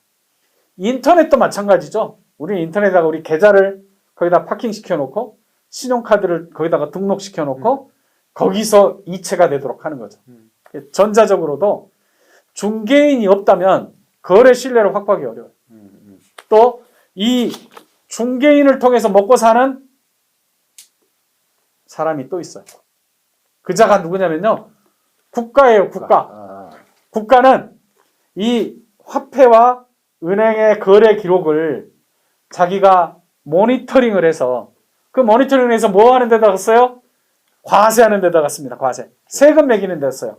그래서 경제 거래를 이 중개인의 활동을 모니터링해서 거기서 과세를 하는 거예요. 그래서 국가는 이 화폐의 흐름과 은행의 계좌 이체를 계좌를 추적할 수 있는 권한이 만약 그런 방법이 없다면 국가는 아마 어쩌면 굶어 죽을지도 몰라요. 여러분들 중에 혹시 공무원들 계시면 여러분 급여가 이런 경제 거래를 모니터링해서 세금을 받아가지고 지급이 되는 겁니다. 네. 그러니까 만약에 모니터링이 안 되는 화폐가 만약에 나왔다. 국가가 그걸 환영하겠어요, 안 하겠어요? 안 하죠. 안 하죠. 머리 아프죠. 그런 화폐가 뭐가 있어요? 뭐 암호화폐들입니다. 네. 비트코인, 비트코인. 이더리움 다 이건 추적하기가 거의 추적할 수는 있지만 추적하는 데 드는 비용이 굉장히 많이 드는 거죠. 그렇죠. 그래서 국가는 그걸 반대하는 거예요. 네. 어쨌든 기존의 화폐 기능은 어떤 형태든 중개인이 있었다. 네네. 네. 근데 말이죠. 아까 제 이 돈 이거 받으신다고 네. 그랬던 것 같은데 그럼 만약에 말이죠. 제가 이걸로 카메라로 이걸 사진을 찍어갖고 말이죠. 그 사진을 카톡으로 보내면은 그거 받으실래요? 안 받으세요? 왜 안 받으시죠? 왜 안 받으세요? 여전히 이제 거기서 답을 하기가 어려우시니까 제가 답을 해볼게요. 이건 그걸로 여전히 구매력을 행사할 수 없는 거죠. 근데 더 큰 문제가 뭐가 있냐면요. 설사 구매력을 행사할 수 있다고 하더라도 아까는 제가 이 돈은 이렇게 던져버리면 제한테서 사라져버리는 거잖아요. 근데 이걸로 10,000원짜리를 찍어갖고 보내잖아요. 그 원본이 여기 남아있는 거예요. 그러니까 내 가치가 완전히 상대방에 이전이 안 되는 거예요. 그거 가지고 내가 또 쓰고 또 쓰고 또 쓰고 할 수 있어요. 그렇죠. 그러다 보면 이건 가치를 거래하고 이전하는데 효율적인 수단이 아닌 거예요. 이게 지금 문제거든요. 그렇죠. 그래서 사람들은 늘 어떤 거든 이 화폐와 은행, 꼭 있어야만이 거래 신뢰가 거래 신뢰를 확보할 수 있다라고 수백 년, 수천 년 동안 그걸 믿어온 거예요. 그런데 이렇게 이제 이걸로 이제 돈이 복사돼 갖고 계속 남아 완전하게 이전이 되지 않은 걸 이중 지불에 관한 문제라고 그래요. 이제 이 사람들이 하는 말로는. 네. 혹시 이런 건 어떨까요? 제가 카메라로 돈을 보냈어요. 보냈더니 저한테서는 사라져버려. 그 상대방한테만 남아있는 거야. 나는 없고. 그리고 또 쓰셨는데 우리 PD님이 돈을 또 보냈는데 그렇죠. 없어지고 상대방한테만 있어요. 그러면은 내 손은 일단 뜨잖아요. 그리고 이걸로 쓸만하겠네? 우리들끼리 이걸로 우리끼리 하지? 이 방 안에 있는 사람들끼리. 뭐 돈 이거 뭐 몰라 걷네. 은행은 왜 가? 우리들끼리 그냥 이걸로 보내면 되지. 그렇게 하면 되잖아요. 그것도 돈이에요. 그리고 이건 구매력을 행사할 수 있으라는 믿음이 우리들끼리 있는 거예요. 그러니까 그걸 믿는 사람들이 이걸 쓰면 되거든요. 그렇게 지금까지 쓴 게 뭐였어요? 도토리. 싸이월드의 도토리가 그런 거였어요. 우리들끼리 쓰는 거예요. 법정화폐가 아니어도 되는 거예요. 그런데 2008년도에요. 사토시 나카모토라는 사람이 쫙 나타나서 사토시 나카모토가 내가 컴퓨터 프로그램을 하나를 만들었는데 이 컴퓨터 프로그램으로 이걸 찍어서 보내면 나한테서 사라져버리고 상대방한테만 나오게 하는, 또 여기서 찍어서 보내면 이걸 또 보내면 나는 사라져버리고 상대방한테만 있게 하는 그런 기술을 만들었지. 이 기술이 있으니까 은행 없이도 우리가 계좌 이체하는 것처럼 똑같이 할 수 있어. 나한테서 사라지고 상대방, 은행이 하는 일이 나한테 있는 1만이라는 숫자를 상대방한테 1만 올려주고 나는 빼버리는 거죠. 그걸 우리들끼리 할 수 있다는 거예요. 은행 없이도. 은행이라는 중개인이 없어도. 예. 그러니까 결국 그것은 은행 없이도 우리가 거래 신뢰를 확보할 수 있게 발명을 한 거죠. 그걸 컴퓨터 프로그램으로 짰는데요. 그 컴퓨터 프로그램으로 짰는데 그 컴퓨터 프로그램 이름이 뭐예요? 피디님? 혹시 김근미 씨, 그 컴퓨터 프로그램 이름이 뭐예요? 마이크 켜고 말씀 한번 해보십시오. 네. 마이크 음소거 해제 하시고 한번 말씀해 보십시오. 저 잠시 딴 생각했습니다. 그래서 딴 생각이에요, 그게? 그 프로그램 이름이 뭐냐면요. 그게 비트코인이에요. 비트코인. 그러니까 비트코인이라는 프로그램을 만든 거예요. 그래가지고 그 비트코인은 컴퓨터 프로그램인데요. 그 프로그램으로 우리끼리 쓰는 사람들이 모여서 우리들끼리 보냈더니 내 계좌에서 1만이라는 숫자가 사라져버리고 상대방한테만 가 있고, 상대방한테 또 보냈더니 상대방한테 가 있고 여기서 사라지고. 지금까지는 은행이 그 일을 해줬는데 은행 없이도 그 프로그램 가지고 그걸로 하면은 나한테는 사라지고 상대방한테만 간다는 거죠. 그래서 그런 시스템을 믿고 그걸로 내가 구매력을 행사할 수 있으리라는 그 믿음, 신뢰를 갖는 사람들끼리 이걸 이용하면 이게 우리가 말하는 화폐 또는 싸이월드의 도토리 아니면은 미국 달러를 우리들이 쓰는 것처럼 또 비트코인 그대로 쓸 수 있다는 거죠. 이렇게 해서 사토시 나카모토가 그걸 만들어낸 거예요. 저 사토시 나카모토가 일본 사람 맞습니까? 아닙니다. 누군지 아니라는 것도 모르죠. 네. 그냥 사토시 나카모토인데 이제 곧 뭐 나온다고 그래요. 지금 가명일 수도 있고. 지금 재판이 지금 큰 게 하나가 일어나가지고 곧 사토시 나카모토가 누군지 이제 나타날 가능성이 높다라고 말합니다. 지금. 뭐 시간이 없어서 자세히 좀 말씀드리고 싶은데요. 그런데 사토시 나카모토가 비트코인이라는 컴퓨터 프로그램을 만들었는데 그게 은행 없이도 우리들끼리 숫자를 서로 옮길 수 있단 말이야. 그래서 사람들이 놀래가지고 그 비트코인 프로그램이 뭘로 만들어졌나 봤더니 보니까 블록체인이라는 기술을 이용해가지고 컴퓨터 프로그램을 만든 거예요. 블록체인이라는 기술. 그래서 그 블록체인이라는 기술을 가지고 은행 없이도 은행 거래 기록과 같은 신뢰를 구축할 수 있는 시스템을 만들어낸 거예요. 거기서는 어떻게 하냐면요. 아까 우리 은행은 제 계좌는 계좌대로 따로따로 기록을 해주잖아요. 그런데 여기서는 우리끼리 공동으로 은행 없이도 하려고 하다 보니까 우리끼리 은행 없이 우리끼리 하다 보니까 참여자들이 서로 같이 협업을 해서 네. 투명하게 참여자들 간의 거래 내역을 네. 공동의 장부에다가 쓰는 거예요.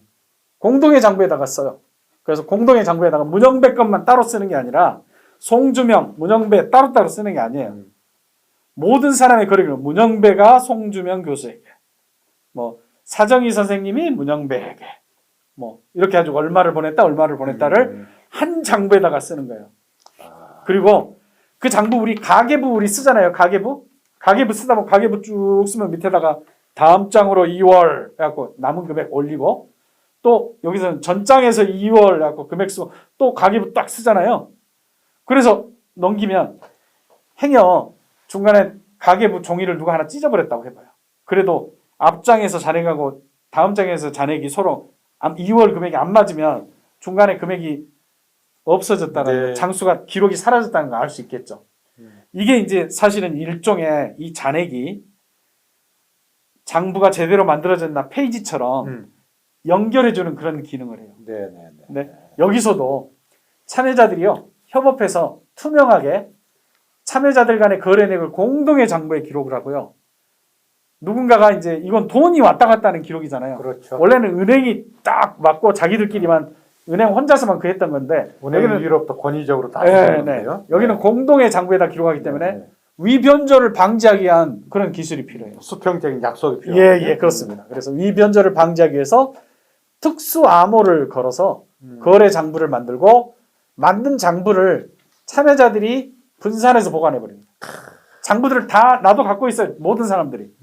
그러니까 다른 사람이 돈을 보내려고 하면 문영배가 10,000원밖에 없는데 10,000원밖에 잔액이 없는데도 10만 원을 보내려고 그러면 잔액 부족 하고 자동으로 또 그 10,000원 가지고 두 사람한테 보내려고 그러면 너 두 사람한테 지금 보내고 있는 거야 하고 자동으로 적발을 해내는 거죠. 그리고 장부가 위변조가 안 되도록 밑에 우리 다음 장으로 2월 하는 것처럼 밑에다가 그 장부에 대한 지문을 우리 주민등록 지문 하듯이 이건 지문 하나밖에 없잖아요. 문서도 이 문서에 하나밖에 없는 지문을 만들 수 있어요. 그래서 그 지문을 밑에다 찍고 그 지문을 다음 장으로 가져가는 거예요. 그리고 그 위에다가 장부에다가 그걸 지문을 다시 찍어요. 그리고 거래 기록을 쓰고 그 지문과 거래 기록을 합해서 거기에 맞는 또 특성이 있는 지문을 또 찍는 이렇게 지문이 계속 연결이 되니까 장부가 되는 거죠. 그러네. 그런데 여기서는요. 자, 봐보세요. 이 공동의 장부에 기록한다 하는 말을 이걸 컴퓨터 사토시 나카모토가 뭐라고 그랬냐면 블록에 저장한다고 그랬어요. 블록에. 네. 그리고 위변조를 방지하기 위해서 특수암호를 건다고 했잖아요. 요걸 체인이다.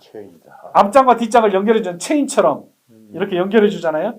그래서 사토시 나카모토는 뭐라고 그랬냐면요. 블록과 체인을 이용해서 은행 없이도 우리들끼리 거래를 기록할 수 있고 그 기록을 믿는 사람들끼리 우리들끼리 참여하면 된다. 그런 걸 만든 거예요. 그래서 그게 블록체인 기술이에요. 네. 사토시 나카모토는 블록과 체인이라고 그랬는데 이제 나중에 사람들이 블록과 체인 불편하니까 블록체인이야 라고 그냥 합해서 부르는 거예요. 그래서 공동의 장부에 기록하고 특수 암호를 건다 이런 말입니다. 이게 블록체인 기술이에요.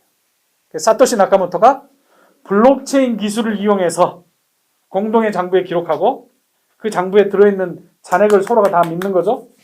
그러니까 은행 없어도 우리들끼리 이건 암호로 잘 보관되어 있기 때문에 이건 맞는 기록이야. 상호 신뢰가 있는 거 믿을 있는 거죠. 맞습니다. 그걸 믿는 사람들끼리 우리들끼리는 그 기록에 기반해서 서로가 거래를 하는 거죠. 그래서 그때 그 잔액, 이 잔액이 비트코인이에요. 네. 비트코인. 그런데 여기서도 우리가 은행 없다고 그랬잖아요. 근데 누군가는 이 장부를 만들어야 돼요. 누군가는. 그래서 은행 없이 우리들끼리 누구라도 만들고 싶은 사람은 만들려고 그래요. 그런데 이때 만들 때 뭐냐면 이 지문 있잖아요. 네. 지문을 특별한 특성을 줘서 여기 있는 놈이 유일한 지문이긴 한데 유일한 지문인데 밑에다가 필요하지 않은 다른 정보를 집어넣어서 지문이 매우 특별한 지문이 되도록 만들었어요. 그걸 요청을 한 거예요. 이제 지문이라고 말하면 컴퓨터에서는 0과 1로 만들어진 일정한 길이의 숫자 조합인데 여기서 조금 죄송해요. 제가 얼른 건너뛰려고 좀 다르게 간단하게 설명을 해버리고 있어요. 지문이 특별한 앞에 0이 계속 연결이 돼. 0과 1로 만들어진 건데 앞에다가 뭐 35개는 0인 지문을 찾아오세요. 0인 그렇게 특별한 조건을 걸었어요. 그래서 사람들이 그런 특별한 조건에 맞는 지문을 찾아오기 위해서 굉장히 많은 반복적인 노력을 통해서 그걸 얻어내는 거예요. 네. 그래서 그걸 갖고 그 지문을 찾기 위한 그 노력을 채굴이라고 한다. 그걸 갖다가 그것을 채굴이라고 하고요. 보통은 평균적으로 여기에 맞는 놈을 경쟁적으로 서로 막 돌렸는데 특정한 요건에 맞는 그 지문을 찾아내는데 평균적으로 10분이 걸리도록 만들어 놓은 거예요. 10분이 걸리도록 만들어 놓은 건 뭐냐면은 행여나 누군가가 몰래 고쳤다고 해봐요. 고쳤는데 밑에 이 지문을 찾는데 10분이 걸리면 누군가 고쳤어도 이 지문을 찾는데 그 사람도 10분이 걸려야 되니까 발각되기 쉽게 하려고 10분 동안에 그걸 찾고 있는데 남들이 보고 지금 누가 고쳤네? 금방 알 수 있게 그렇게 해서 10분이 걸리도록 만들어 놓은 거예요. 이게 이제 비트코인이 만들어낸 놈이에요. 그래서 이 비트코인은 가상통화 1세대고요. 수백 년 동안 중개인이 제공해오던 거래 신뢰를 블록체인 기술을 활용하여 컴퓨터 프로그램으로 대체할 수 있음을 보여준 역사적 사건이에요. 여기서 아까 말씀드렸던 전자적으로 이중 지불에 관한 문제, 더블 스펜딩 프로블럼을 해결한 첫 번째 사례예요. 어마어마한 거죠. 인터넷으로 넘기면 네. 내건 없어지고 넘어간다. 네. 그죠? 지금까지 우리가 늘 고정관념이 중개인이 있어야 돼. 화폐나 은행이 꼭 있어야만 우리는 가치를 이전해주고 거래를 할 수 있어 라고 믿어왔었는데 이제는 이게 없이도 된다는 거죠. 이걸 만들어버린 게 정말 거의 천재적이에요. 그래서 이걸 보고 또 다른 사람들이 제가 컴퓨터 프로그램이라고 그랬잖아요. 네. 컴퓨터 프로그램이니까 다른 사람도 그래? 그럼 나도 블록체인 기술을 이용해서 나도 새로운 프로그램을 만들면 되겠네? 해서 비탈릭 부텔린이 새로운 프로그램을 만들었어요. 그 프로그램 이름이 뭐예요? 그게 이더리움이에요. 이더리움은 비탈릭 부텔린이 블록체인 기술을 이용해서 비트코인처럼 블록체인 기술을 이용해서 새로운 가치거래 시스템을 만든 거예요. 그래서 거기서는 비트코인이 했던 것보다 더 좋은 기능을 더했는데 그 기능이 뭐냐면은 누구라도 자기가 만들어 보니까 이거 힘드니까 나 말고 다른 사람이 또 누군가가 이런 돈을 만들려면은 쉽게 만들 수 있게 누구라도 쉽게 만들 수 있게 그 사람들에게 만들 수 있는 아주 표준화된 틀을 제공한 거예요. 그걸 뭐 전산 용어로는 ERC20이라고 그래요. ERC20이라고 그러는데 그런 이 마이크로소프트 윈도우처럼 이 암호화폐 세상에서도 누구라도 이걸 하려면 이렇게 쓸 수 있도록 표준화된 코스를 만들어 갖고 쉽게 만들어 놓은 거예요. 그러면 이제 암호화폐가 여러 종류들은 막 생겨요. 그럼요. 그래서 뭐 이 테헤란로 서울 테헤란로에 가면 뭐 수백 개가 사람들이 쉽게 만들어 가지고 이거 돈 됩니다. 이거 할머니 어르신 이거 돈 됩니다. 모셔다가 막 그냥 이걸 막 그렇죠. 파는 거예요. 누구도 막 핸드폰으로 네네네. 막 채굴하고 있고 그런 거예요. 채굴하고 있는 거 보여주고 그러니까 마치 돈인데 그건 짐바브웨 달러예요. 짐바브웨. 너무 남발돼서 그런가요? 아니요. 그러니까 왜냐면은 우리가 이거 돈이라는 것은 내가 돌아서서 사용할 그러니까. 구매력을 행사할 수 있는 그 믿음이 있어야 되는데 네. 갖고 있으면 돈 된다는데 네. 이건 플랫폼이잖아요. 그렇죠. 플랫폼은 사용자가 많아야만이 가치가 생기는 그렇죠, 거예요. 그렇죠. 아까 제가 0이 몇 개 모여야지 0보다 클까요인데 이건 만들어 놓은 건 이건 누구나 만들 수 있어요. 프로그램으로서 성격이 있지만은 네. 여기에 네, 지금은 굉장히 싼 돈으로 만들 수 있어요. 그러니까 얼마 들이지 않고 이거 찍어가지고 이거 어르신 이거 돈입니다. 이거 갖고 되면 큰 돈 됩니다. 속지 말으셔야 돼요. 그러네요. 네. 짐바브웨 1조 달러. 예, 맞습니다. 네, 제가 플랫폼의 가치가 얼마가 모여야만 0보다 더 커지나요? 제가 질문 드렸던 게 바로 여기 있습니다. 그러네요. 예. 그 사이즈. 네네네. 네네. 네, 맞습니다. 그래서 이건 우리들끼리 모여서 한 5천 명이 우리들끼리. 그 생협 있잖아요, 생협. 네네네. 생협에서 도토리 쓰잖아요. 음, 그 도토리 쓰는 것들은 우리들끼리 모여서 우리는 이거 쓸 거야. 그랬을 때 거기는 구매력을 행사할 수 있는 믿음이 있는 거죠. 그렇죠. 근데 테헤란노에서 만들어지는 이런 것들은 정말로 정말로 조심하셔야 돼요. 그럼 얼마나 모여야지 이게 0보다 커지는지에 대해서 어느 누구도 설명해 주지를 그러니까. 못해요. 요즘 얘기되는 코인 투자 함부로 하시면 안 된다. 맞습니다. 네. 맞습니다. 그래서 비트코인은 이렇게 해서 은행 없이도 아 이거 만들어진 우리 장부 우리끼리 만들었잖아요. 장부 나 만든 거 나 믿어. 맞아. 나도 만들었고 다른 사람이 만들었어. 그래서 그렇게 해서 만든 그걸 가지고 말하자면 우리 이제 은행 없이도 내가 계좌가 이루어진 거예요. 그래서 화폐, 은행 등의 그런 중개인을 통해 확보한 거래 신뢰와 동일한 신뢰를 말하자면 확보하게 된 거죠. 우리 시간이 얼마나 됐나요? 거의 다 8분 더 하십시오. 예, 알겠습니다. 8분. 예. 이건 넘어가겠습니다. 네. 그래서 블록체인은 투명성, 분산성을 갖는 전자장부입니다. 네. 아까 보셨겠지만 모든 사람들이 다 한꺼번에 하고 투명하게 다 해서 분산, 자기 주머니에 다 들어있는 거예요. 네. 그래서 이 특성이 투명성, 분산 저장, 수정 불가능합니다. 특수 암호를 걸어놨기 때문에 네. 그걸 누군가 고치면 그 고치면서 금방 다 말하자면 고쳤다는 걸 다 알게 되는 거죠. 이 세 가지 특성인데요. 이 특성 때문에 굉장히 좋은 일들이 많이 생겼습니다. 화폐 본연의 기능이 이걸로 4가지 기능을 합니다. 우리 이 화폐가요. 커피는 한 잔에 3,000원, 승용차는 2,500만 원, 아파트는 8억 원. 뒤에가 뭐가 다 붙어요? 원이 붙어요. 원. 이게 회계의 단위가 됩니다. 가치를 측정하는 척도입니다. 또 교환 매개 지불 수단도 됩니다. 가치를 이거 돈 많이 가지고 있으면 부자 됩니다. 가치 저장하는 거예요. 이게 화폐가 가지고 있는 기능인데요. 근데도 화폐가 못하는 것이 하나가 있어요. 여러분들 자녀들한테 용돈 주신다고 한번 생각해 보세요. 용돈은 너 얘야 제 아들이 이제 문길동이라고 하면요. 너 차비하고 학교에서 스낵 사 먹는 외에는 쓰면 안 된다. 근데 네 하고 받아가지고 어디 가요? PC방 가서 집에서는 못 보는 비디오도 보고 야한 비디오도 보고 게임도 하고 뭐 그런 거 하는 데다가 쓰는데 그거 막을 방법이 없어요. 실제로는 막을 수 있어요. 용돈을 주시고 뒤 따라다니면 돼요. 그러면 막을 수 있어요.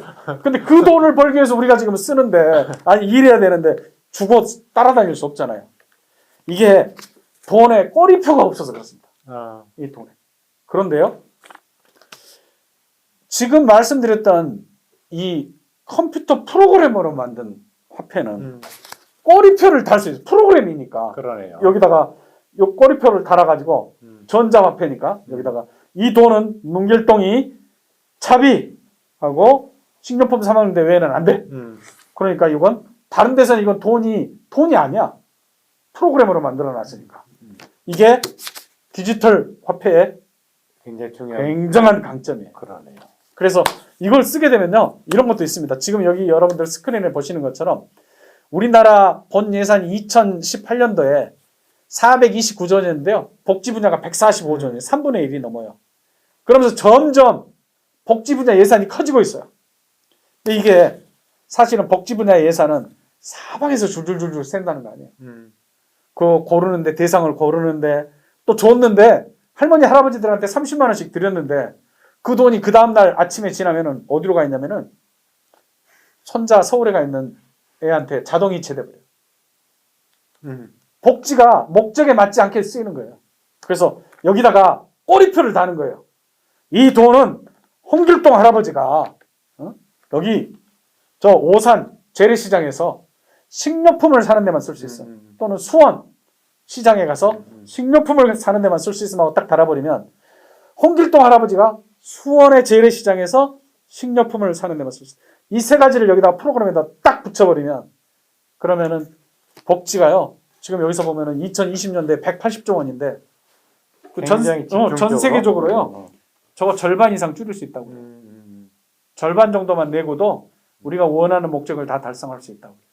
그래서 이 꼬리표를 달 수 있다라는 것이 이렇게 엄청난 겁니다. 근데 그것뿐만이 아닙니다. 지금 세종시에서요. 이 디지털로 블록체인 방식에 의해서 신분증을 만들어 가지고 네. 행안부가 저 세종에서 쓰고 있어요. 이건 신분증은 원래는요. 제가 갖고 있는 신분증은 문영배 yes, 홍길동 no. yes와 no 딱 한 가지 기능밖에 못합니다. 그런데 블록체인에 기반해서 신분증을 만들게 되면 거기는 식별 기능, 뭐 온갖 걸 다 집어넣을 수 있어요. 자격, 권한, 소유 증명, 또 심지어는 내가 사인했는지 서명했는지 안 했는지 여기다가 다 저장할 수 있어요. 이게 블록체인에 기반한 모바일 신분증이 엄청난 역할을 할 거예요. 혹시 여러분들 이거 보면은 뭘 느끼시나요? 이 화면을 보시고요. 이게 시간 절약하려고 빨리 말씀드리면 이게 스마트폰에 다 들어있는 기능입니다. 스마트폰이요. 모든 서비스들을 한 곳에 다 빨아들이는 진짜 이게 블랙홀입니다. 아까 제가 이 비트코인, 이더리움 이런 것들을 블록체인이라는 이름으로 제가 이름을 지었는데 블록체인은 모든 가치 거래를 꼬리표를 달아서 그걸 하나로 다 빨아들일 수 있어요. 이제는 지금까지는 어떤 게 있냐면은 주식 따로 있고 뭐 채권 따로 있고 돈 따로 있고 예금 따로 있고 다 따로 있었잖아요. 근데 이제는 이 블록체인에다가 꼬리표를 달았고 여기다가 이렇게 쓰는 거예요. 이 코인은 이 토큰은 삼성전자 주식이요. 그럼 이건 삼성전자 주식. 이건 수원시가 발행한 채권이요. 그러면 수원시 공채가 되는 거예요. 여기다가 모든 것을 이 같이 여기다가 달 수 있는 요놈에다가 붙여버리는 순간 이제는 이 블록체인이 모든 가치를 실어 나눌 수 있는 이제 블록체인, 이제 블랙홀이 돼버린다는 거죠. 이거하고 똑같아요. 이제 정말로 이제 그런 시절들이 오고 있다라는 겁니다. 얼른 넘어가겠습니다. 근데 여기서 제가 이제 시간이 없어서 다 설명을 못 드리고 있는데요. 아까 이 플랫폼은 승자 독식 현상이 심해진다고 그랬잖아요. 그렇죠. 승자 독식이 심해지는데 블록체인으로 많은 플랫폼을 다시 구성을 재구축을 하게 되면 각각이 그 플랫폼에서의 가치를 얼마나 쌓았는지 그 기여한 바가 얼마인지를 낱낱이 계리를 할 수 있어서 그걸 플랫폼이 더 많이 참여자들에게 나눠줄 수 있는 거예요. 네네네. 이게 아주 강점입니다. 그래서 앞으로 플랫폼을 구축하는 데 있어서도 블록체인에 기반한 것들이 훨씬 더 참여자들이 인기를 많이 얻어서 이쪽으로 급속하게 진전이 되리라고 저는 전망을 합니다. 예를 들면 아까 0 플러스 0 플러스 0 플러스 뭐 3천 하면 요게 뭐 몇 조의 가치를 갖는다. 그래 됐는데 예.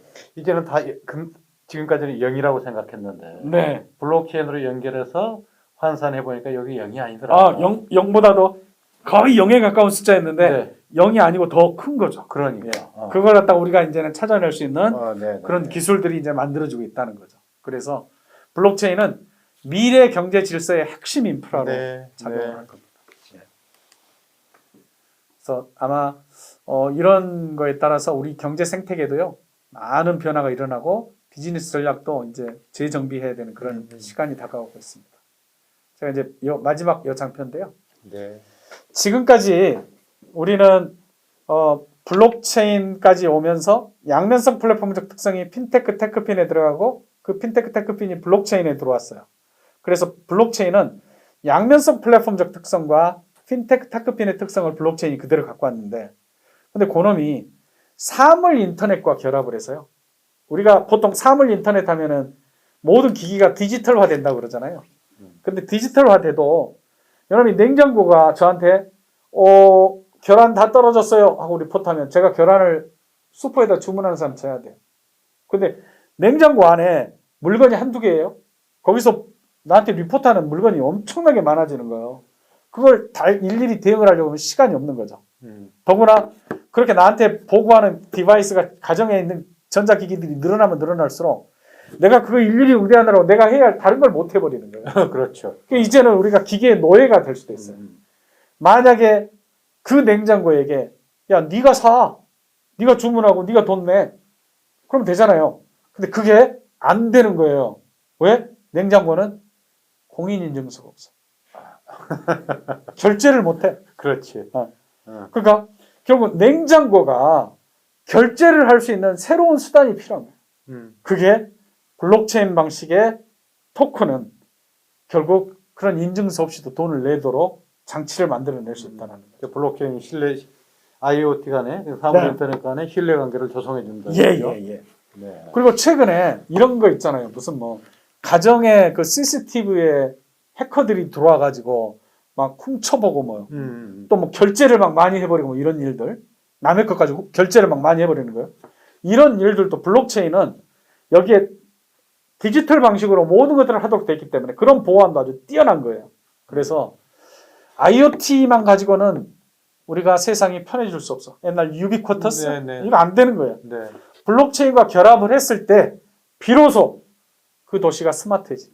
얘네들이 네. 하나하나 IoT는 하나하나 막 스마트하게 네. 협동해 줄 수 있지만은 예, 이것을 연결해 주려면 그 블록체인이 필요하다. 그렇습니다. 어. 예, 그리고 그 스마트 시티에 또 IT가 결합을 해서 이제 메타버스라고 지금 얘기를 제가 여기다 붙여놨는데요. 이건 이런 겁니다. 예전에는 우리가 걸어 다닐 수 있는 범위까지가 우리 비즈니스 거리의 전부였어요. 우마차가 나오니까 거기 갈 수 있는 데까지. 기차, 승용차가 나오니까 대륙 끝까지도 갈 수 있었어. 근데 대륙을 건널 수는 없었어. 비행기가 나오니까 대륙도 건너간 거예요. 그러니까 우리의 비즈니스 영역이 점점 넓어진 거죠. 그런데 인터넷이 나오고 나니까 인터넷은 어떤 거냐? 인터넷은 그것들을 전부 다 내가 안으로, 내 손 안으로 끌어들이기 시작했어요. 내 손 안에서 모든 비즈니스가 일어나. 나이아가라 폭포도 이제는 내 손 안에서 보는 거예요. 아까 세계를 말씀드렸던 끌어들이는 거죠. 인터넷을 통해서. 그렇죠. 그래서 이제 내가 가는 대신에 이제 손 안에서 그런 거래들이 일어나고 있는데 이제 어떤 것이 하나 아직도 해결이 안 된 게 있냐면요. 내가 그 디지털 세상으로 나는 들어갈 수가 없어. 지금까지 내가 갔다가 이제는 끌어들여 왔는데 내가 그 디지털 세상 안으로 들어갈 수는 없을까요? 이게 디지털 세상에서 그게 가능해지려고 하는 게 말하는 메타버스가 바로 또 다른 나를 만들어서 집어넣는 네. 거예요? 또 다른 나 아바타를 만들어 가지고 그 안에 들어가서 거기서 다른 또 아바타들과 만나 가지고 거기서 비즈니스를 하면서 돈을 벌도록 하는 거예요.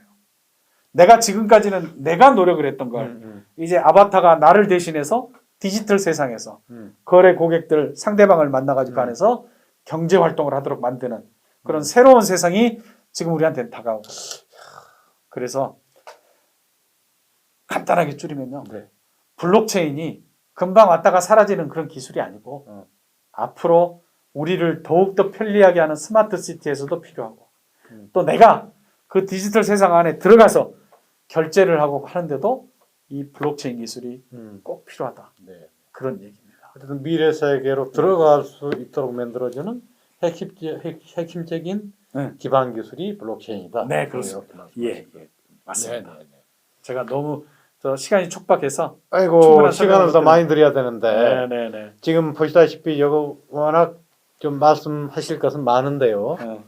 시간을 많이 못 드려서 사실은 한 3시간 정도 3시간 정도 드리면 뭐 엄청 네. 편하게 하실 텐데 심지어는 제가 채굴하는 것도 다 보여드릴 수 있어요. 그러니까 최소한 어쨌든 한 2시간 정도는 네.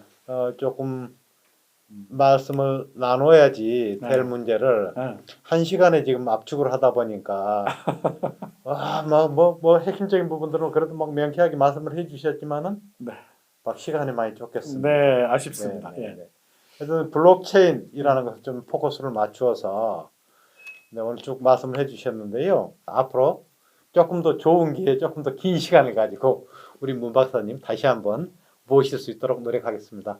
네, 오늘 이 늦은 시간까지 함께해 주신 시민 여러분들 감사합니다. 그리고 우리 문영보 박사님 아주 열띤 또 재미난 강의 해주셔서 고맙습니다. 감사합니다. 네, 고맙습니다. 감사합니다.